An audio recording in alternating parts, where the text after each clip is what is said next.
I know that our next interview subject is bloody busy this morning. He is the Media Minister, Paul Goldsmith. He joins us now. Paul, thank you for your time this morning. G'day. Thank you. How you doing? Very well. All right. Can you explain, please, in layman's terms, what this bill does? Yes. I mean, ultimately, you've got very large global streamers such as Google, Meta, which is Facebook, and then you've got a whole lot of local producers of news. And the contention of some of the producers is that these global platforms are using their news and making money out of it, and so there should be a discussion about payment over that. Okay, thank you. Okay, all right, that's fine. And so, but the purpose of the bill do the local producers of news, Minister, have to post their stuff on Google and Meta? No. Not on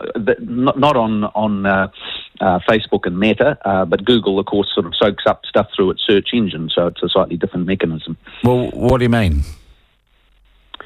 Well, you don't post it on Google. It's you do a search Google. And it can push you to a site, right? Yes, that's right. Okay, so they run search engines which facilitate people going to these news sites. I'd say that's a service that Google is providing to the news producers. Yes, if it's referenced. If it's not, then it's not so obvious. And so that's the So is this question. about copyright and people stealing content off our news providers, or is it just an attempt for our struggling news media to clip the ticket of big companies that make a lot of money? Yeah, and so ultimately that's a business debate and an argument they should have. And so the purpose of this bill is simply to act as a backstop to encourage those conversations to happen. What other sector of commerce in this country does the government currently have this little stick of mediation, apart from wage bargaining, I guess? Where else? What other market do you interfere in to this level? Oh, it is unusual, and so it's an unusual proposition. Well, why are we doing it then? Well, because around the world, countries are wrestling with this problem. It's not as if it's not an issue. It is an issue, and there's absolutely legitimate debate about whether this will work and what's the best mechanism and how's it all going to work out. And so I'm not suggesting for a moment that it's a kind of a simple slam dunk thing. You do this and that happens. It's not. But we've looked around the world and we've come to the conclusion that on balance, it's worth having this backstop as an encouragement to ensure those conversations. But why in this industry and no others? Well, likewise, the screen industry is the only one that government has subsidies around, and so it is an unusual industry. So why I ask again, why are we doing it? Why not let the market decide? Okay. Why not let the news providers figure out how to exist? There are two sort of areas of public interest. One, we do certainly have an interest in ensuring that we have a kind of a sustainable journalist sector. And because that has an important a role to play in democracy. Yeah, but most New Zealanders think the sustainable sector we've had is crap. Only 34% of New Zealanders trust them.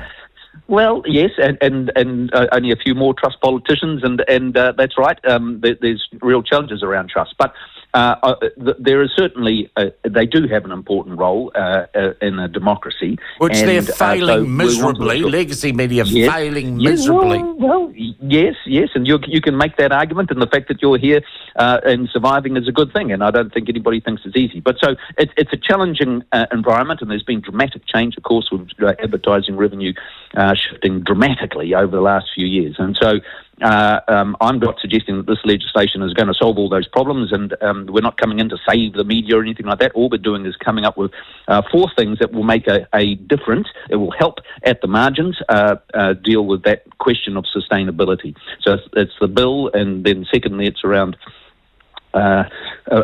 changing some of the advertising rules, which are outdated because they apply to TV and radio, but they don't apply to streamers and a whole bunch of other people. And so there are several things that we're doing and working our way through. Who decides what a evil big internet company is? So which companies will this law apply to, and who decides that? Well, it's large international streamers. There's sort of definitions in the legislation, and what the change I'm suggesting that we make is to align it more closely with the Australian approach. That is to say that you're only drawn into this whole process if you are designated as a large streamer in that category by the minister, which is following from advice. Okay. And we think it's what media companies have access to having Big Brother government sitting behind them in the negotiations with those companies you deem to be the evil internet giants? Well, we don't deem anybody to be evil, and we're not part of the negotiations. So you're wrong on both counts. Well, okay, so what companies can go running off to you saying, Facebook was mean to me, I want a mediation?